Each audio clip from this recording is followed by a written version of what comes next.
Benjamin Rubenstein. He's been on the program before. And Ben, welcome to the show. Thank you for having me, Patrick. Glad to be here.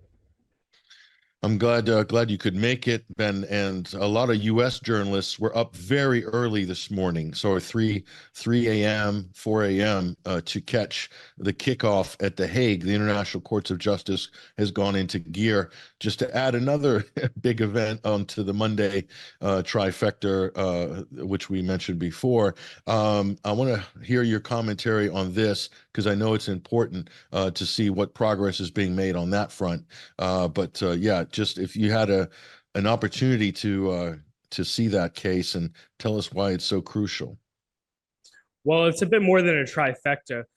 The end of Ramadan is tomorrow, so it is sort of Mm. a colliding of many different things. But absolutely, I've definitely taken a look at the case. And Nicaragua, they have a large Palestinian and Arab community. They for decades supported the Palestinian cause, and they were eager to take a stand for Palestine today at the Court of Justice. Notably, one thing that really stood out to me, and something that Nicaragua has been quite firm in, is that Palestinians have a right to armed resistance. Now, this is something their lawyer actually said, and it is enshrined by a UN charter. Not only that, but they seem to be confused as to why Germany, quote, can't tell the difference between self-defense and genocide. So they were really not pulling any punches here. And it's further interesting to note that a lot of people speculate that the ICJ doesn't really have a huge impact on things. But one thing that is historically important is that Nicaragua has actually won a court case in the ICJ before against the United States, when the United States basically ran paramilitaries called the Contras, and they won this case in the 1980s and were awarded $17 billion in reparations, which the United States never paid. But of course, this precedent is on the minds of Nicaraguans as they launch this court case. And, the support for the Palestinian cause here is quite significant. There's a new highway or a main road that goes straight through the center of the capital called Pista Gaza. There's a new Parque Palestina, which is Palestinian Park, that was just inaugurated a few months ago. So it's something they take quite seriously, Patrick. Yeah, there's a number of Latin American countries, Ben, which you're aware of, Cuba being like the most obvious champion of the Palestinian cause traditionally over the years. But Chile has a massive diaspora Palestinian community in Santiago as well. So that's a very important international issue for a number of Latin American countries. Venezuela as well. It's worth noting that Hugo Chavez was considered one of the Palestinian resistance's greatest supporters for a long time, and relations with Venezuela and Israel are practically non-existent for that reason.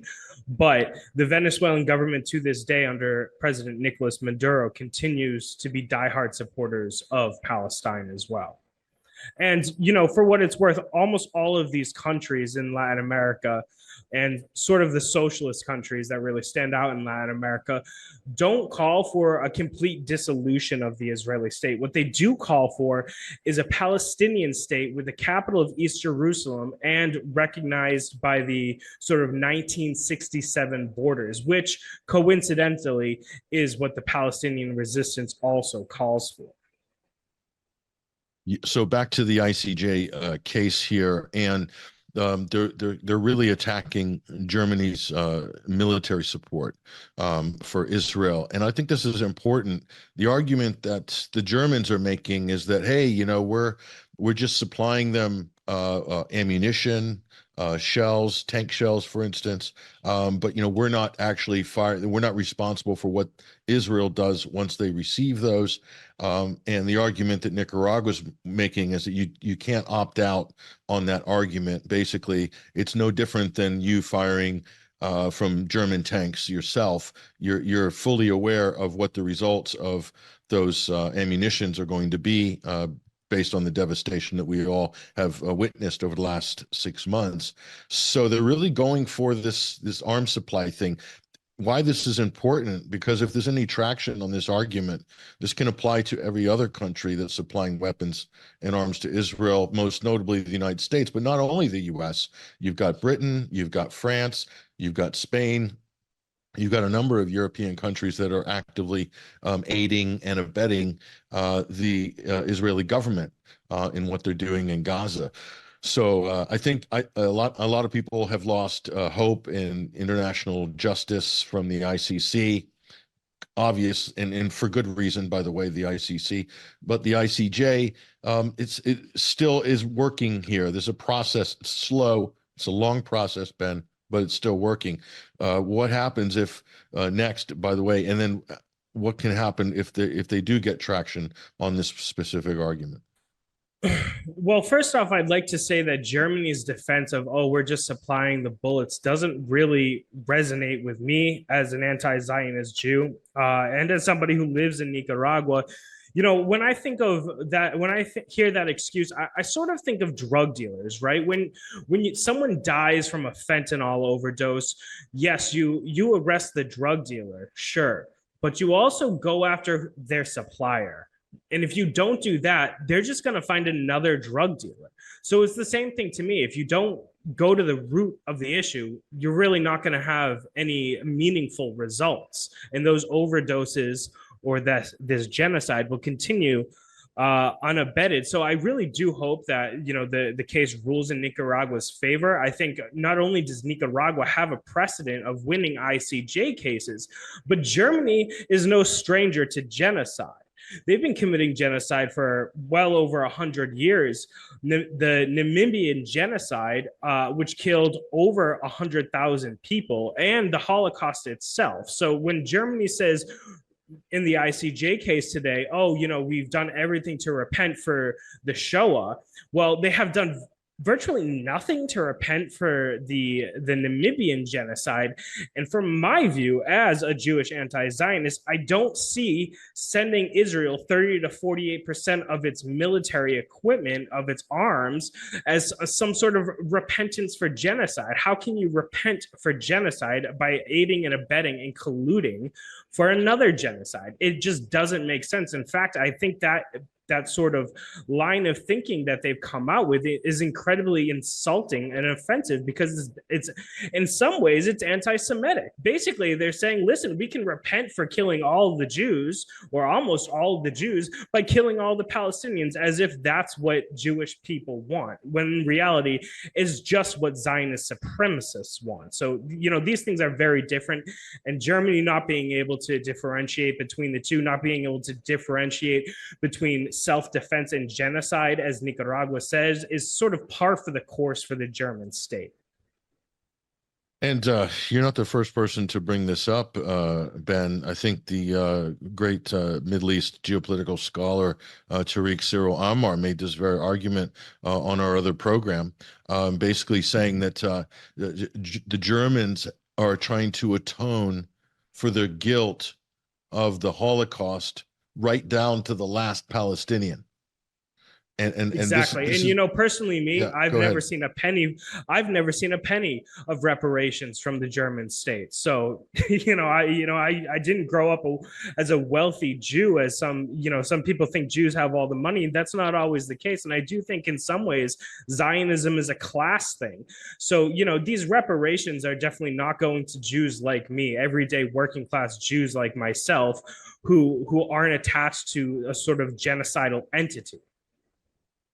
Yeah, and there is a class dimension to it, and that you can make that argument because it's borne out in sort of international non-aligned movement and the international socialist movement support for the Palestinian cause, which is pretty clear for a number of decades. So that's a very strong argument, in fact. But on that front, though, with Germany, you can also say the symbolism of a small country like Nicaragua, relatively poor country, a country that has embattled, has been through U.S. regime change operations, civil wars, dirty wars for decades, and is now taking the stand. More than that, taking the stand on the international stage, going after effectively a world superpower in Germany.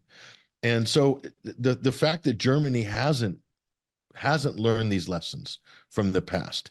This is like the ultimate failure of an advanced Western economic power, an advanced liberal Western civilization. Germany is the epitome of this in the post World War II era, and it doesn't seem to have learned its lessons of history here with its unflagging support of Netanyahu and the Israeli regime, when clearly there's a war crimes going on here, Benjamin. So this is kind of is a bit of an epic tale here, I think, a bit of an allegory, really.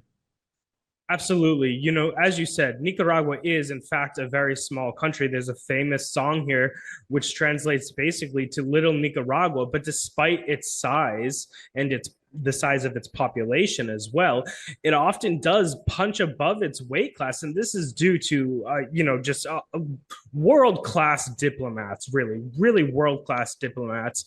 And for that reason, not only in the past with the Contras, with a U.S. president over a century ago, and in 2018, when the U.S. tried to overthrow their government through sponsoring these sort of tranques where they set up roadblocks and committed terrorism throughout the country. Despite all this, Nicaragua has always come out on top. And they've been on the rebound since 2018 as a result, when these same opposition forces in Nicaragua, who are now exiled, are actually very much supportive of Israel and the genocide going on. They basically consider the Nicaraguan government as allies to Hamas terrorists, which of course they're allies to freedom fighters. But this is not the sort of the opposite. This is the view of the opposition, which the U.S. tried to install not even that long ago. That lives on very much in the minds of Nicaraguans. So again, Nicaragua is taking a stance, and it's worth noting that Germany actually has a presence here. One of the top pre-university schools in the country is a German school. They teach German. There is German economic ties here. But despite all that, despite the money, Nicaragua is saying, listen, this is unacceptable. What you guys are doing is you're helping basically kill women and children, with zero regard for civilian life. It's absolutely appalling. And so I am personally very proud to call Nicaragua my home. And that is why I'm wearing a red and black keffiyeh right now, because that I think that says it all. The FSLN, led by Comandante Daniel Ortega, has always supported the Palestinian cause. And other forces in this country would not, have the same moral clarity as the FSLN. And you're pointing out some interesting things there. If you look at the coup against Evo Morales in Bolivia a couple of years ago, this sort of right-wing element was very pro-Zionist.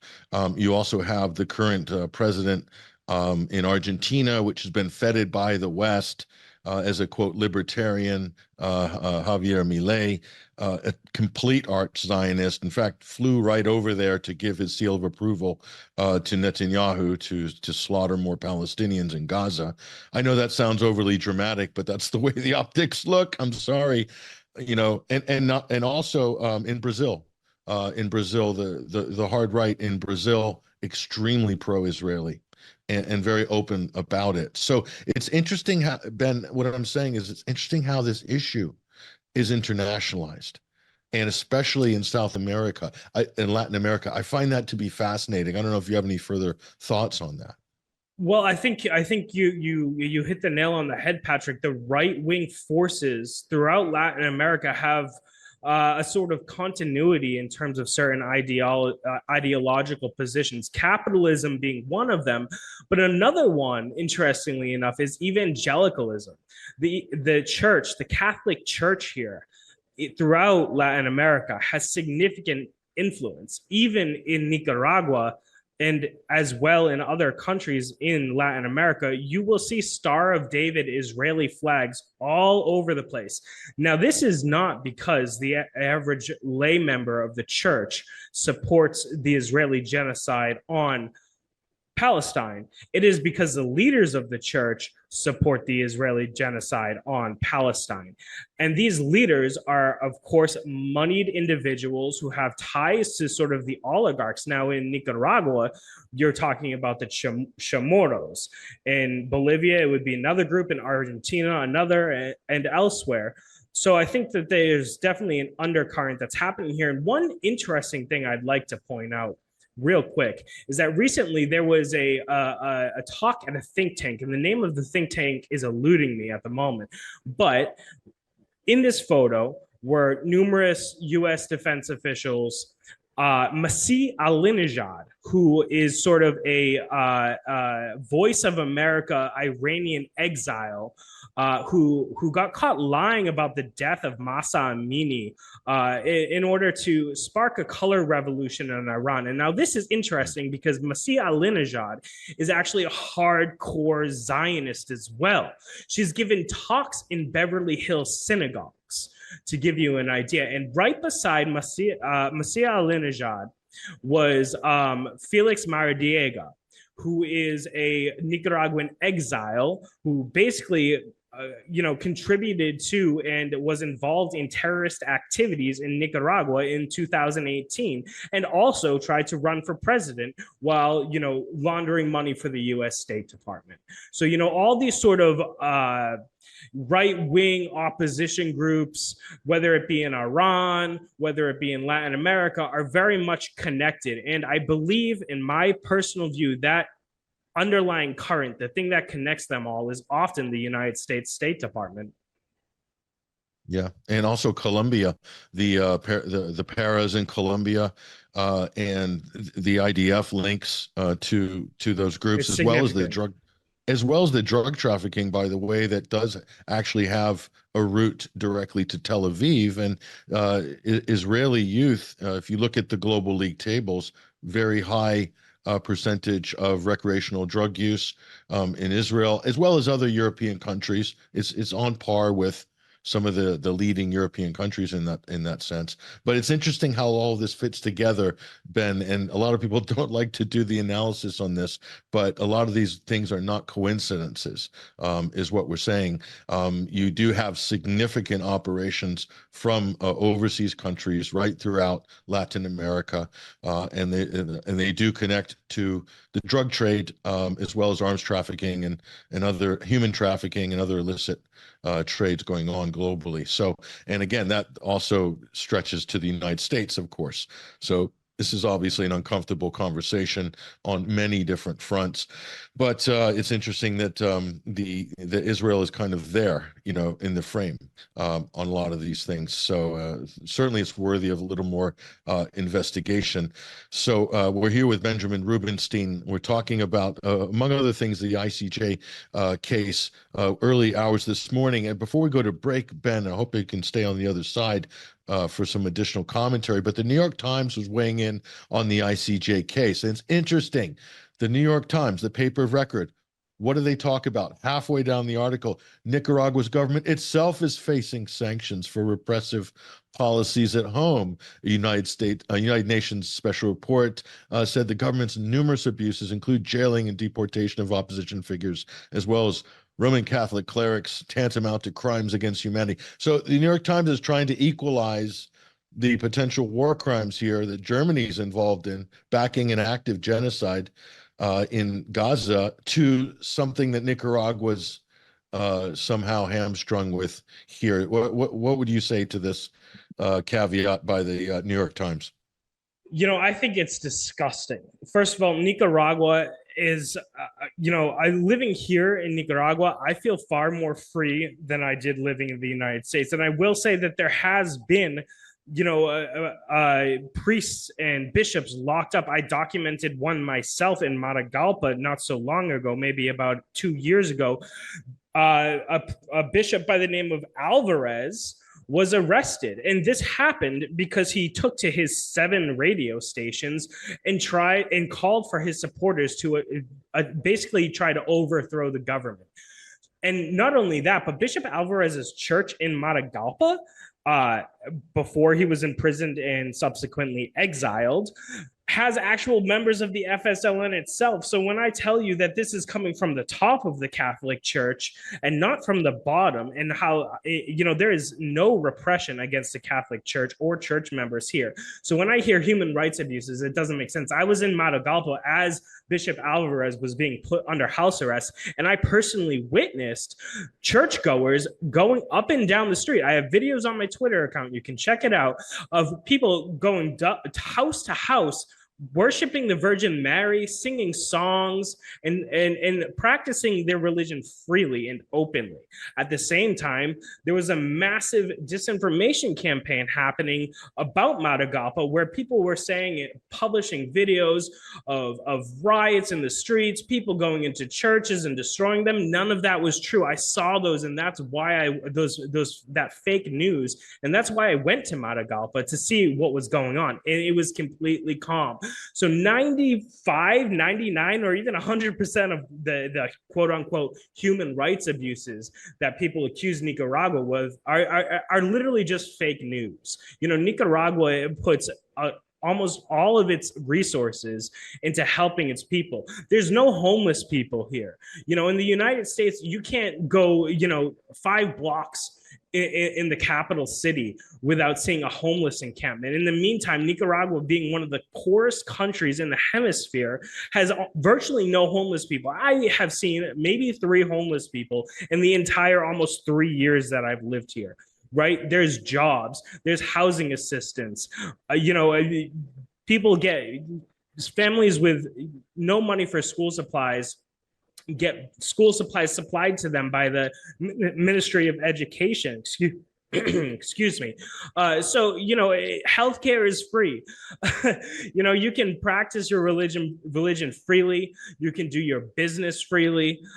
So these accusations are just completely unfounded. Human rights abuses in Nicaragua, it doesn't happen. If somebody's locked up, it's because they tried to overthrow their government.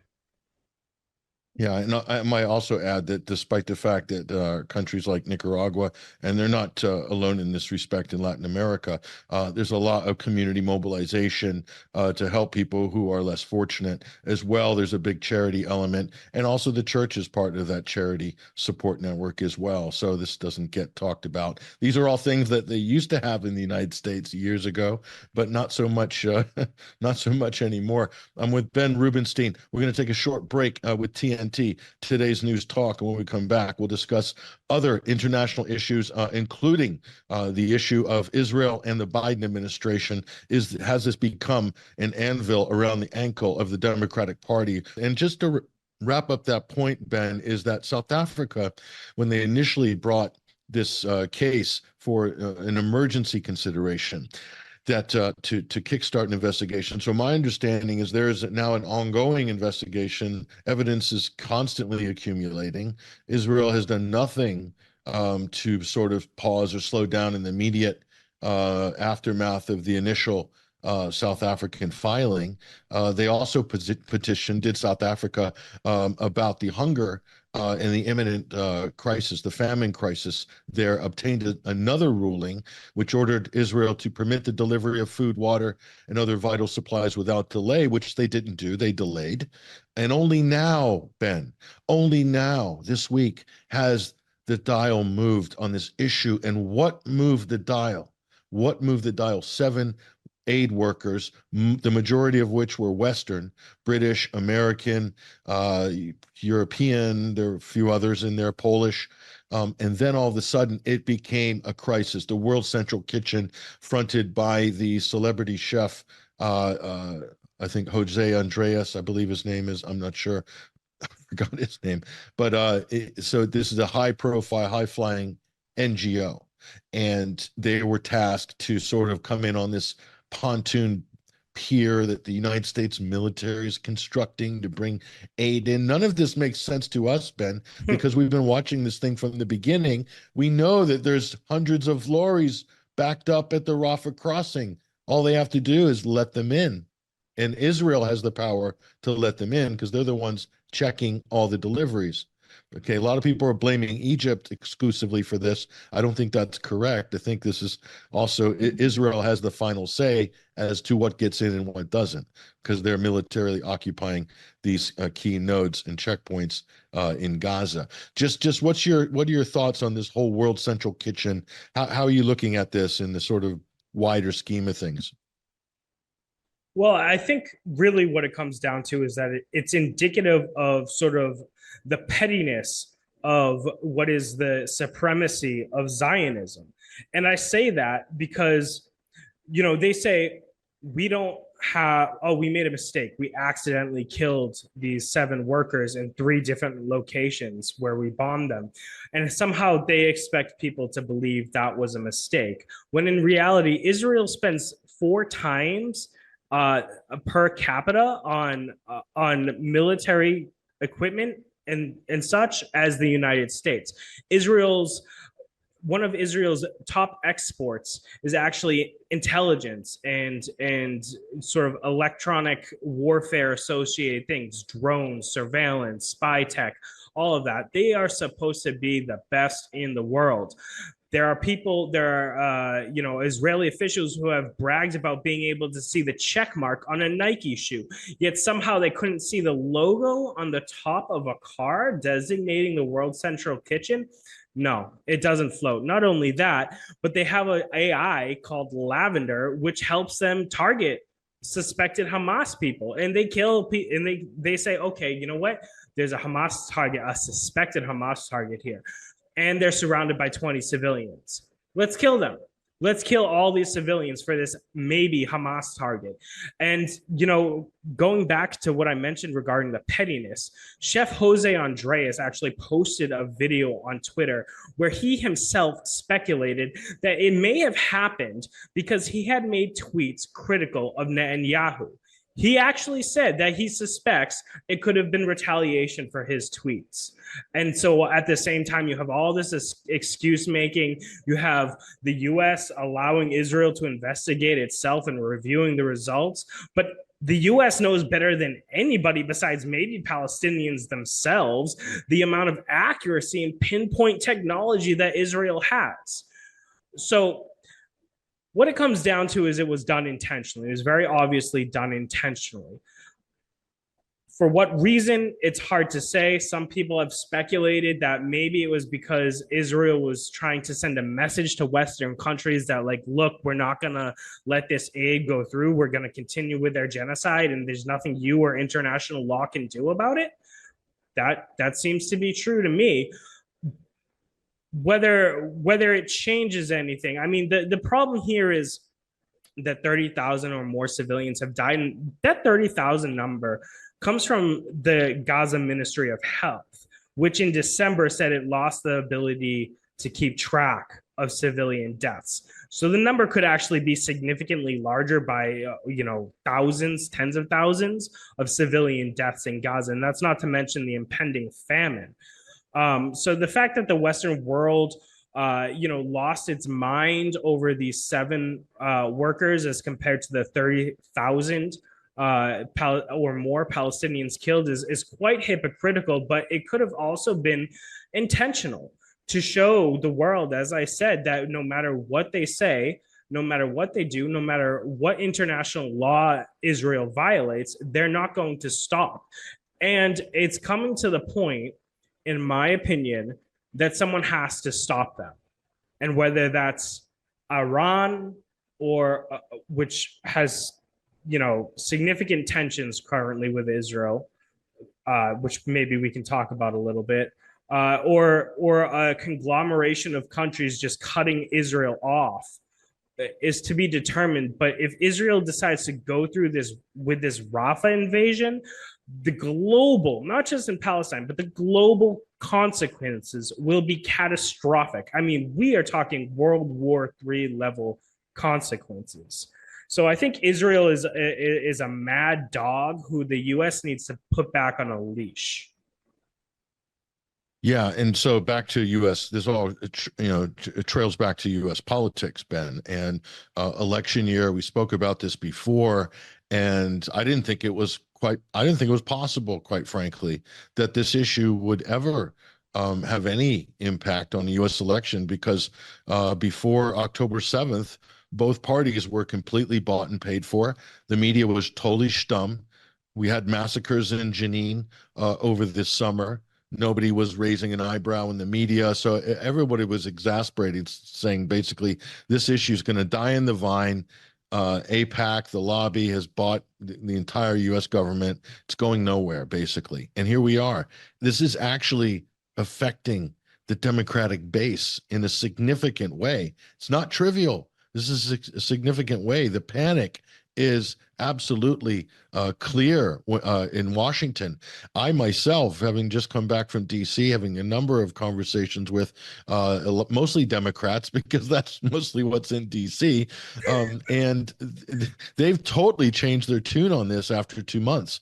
And a lot of them, you could see they're just gingerly backpedaling so much on this issue. They realize they made a huge, catastrophic misjudgment by supporting Joe Biden's complete backing of Netanyahu after October 7th. They're now realizing this was a catastrophic error. So now you're having this come to Jesus moment, no pun intended. Sorry, come to Jesus moment over the issue of Israel and Palestine in Washington now, and I think the damage actually is permanent, Ben. I don't think that they can fix this. So what does this mean in terms of the alignment of U.S. politics? Specifically, we're talking about the left. I got comments about the right, of course, but just your thoughts on that. Well, I'm hesitantly hopeful for a few reasons. And, as you said, we've talked about how this ties in with the 2024 election. But my mind, and yes, there has been a change in rhetoric from Nancy Pelosi, Chuck Schumer, Biden himself, and even Trump. And this is for numerous reasons on the Republican end and the Democratic end. But it is in the course of the 2024 elections, and Biden does have to appease his progressive base, who is in fact viewing a genocide in real time. But I think of Erdogan in Turkey, who had all this fiery rhetoric targeted towards Israel. The local elections were lost by his party. And shortly after, The Cradle, a fantastic news outlet, reported that he was looking to mend relations with Israel. So what we're in right now is really a critical opportunity, a critical moment, and very unique, and it may not last forever. Right now, yes, Biden is appearing to dial back support for Israel, saying if the Rafah invasion happens, we'll have to rethink our policy, being very vague about that intentionally as sort of a veiled threat towards Israel. At the same time, you have Itamar Ben Gvir, who is in Netanyahu's cabinet, the interior minister, threatening that Netanyahu's presidency will be cut short if he doesn't go through with it. So Biden, I fully expect to return to his full-blown support of the Zionist state of Israel as soon as the elections are over, much like Erdogan is attempting to do. That being said, it's possible, due to this unique moment in time, that the Palestinians could get some concessions. In my view, one thing Biden could do to absolutely win the election would be to recognize a Palestinian state and see it actually materialize. Now, I do not support a two-state solution. I support a one-state solution. But the progressive base of Joe Biden wants a state for the Palestinians and just for the Palestinians. And if he has the powers to make that happen, whether he takes that opportunity or not is to be determined. I think also right now we're seeing, Israel rather is in an extremely weak position. Reportedly, they have promised not to target Iran or back Israel if Iran strikes Israel in retaliation for the bombing of their embassy and consulate in Damascus. Now, it seems that Iran is preparing for war. The last day of Ramadan is tomorrow. They're activating missile defense systems throughout the country and have said that they are going to directly attack, probably military targets. And this could absolutely cascade into a full blown war. And if it does, Israel is going to have to contend with the Houthis, who have said that they're going to send their navy and invade. You'll have to deal with Hezbollah in the north. The Iraqi resistance has targeted the Golan Heights. You've got Syria, of course, and you've got the Iraqi resistance also saying they're ready to arm something like 25,000 Jordanian resistance members.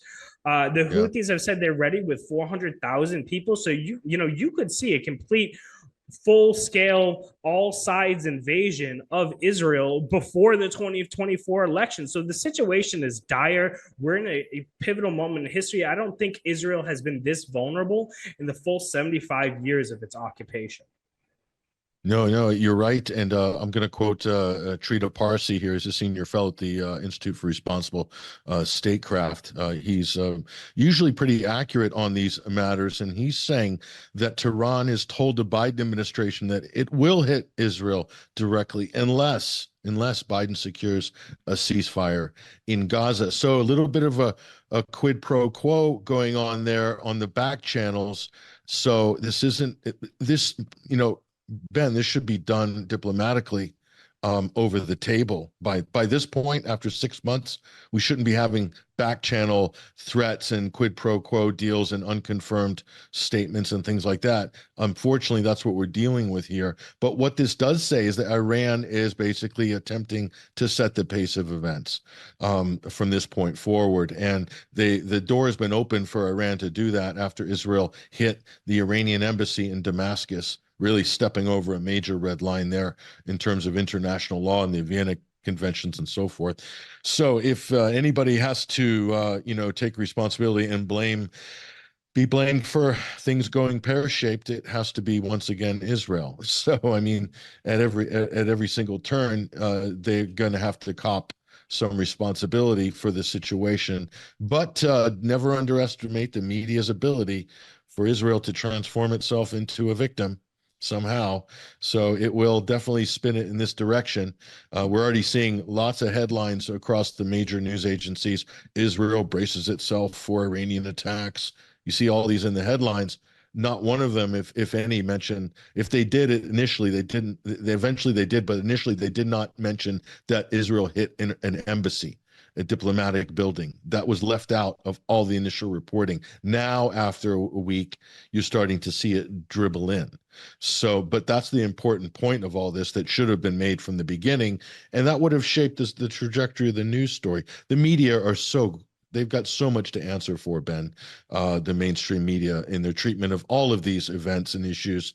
Every single time, it's almost like you can bank on the fact that they're going to omit something important, or they're just going to completely misreport it, and then it sends everybody off on the wrong direction. Chaos ensues, and the rest, unfortunately, is a footnote of history. Ben Rubenstein, really appreciate you joining us here on TNT. It's been a fantastic discussion. Hope to catch up to you very soon.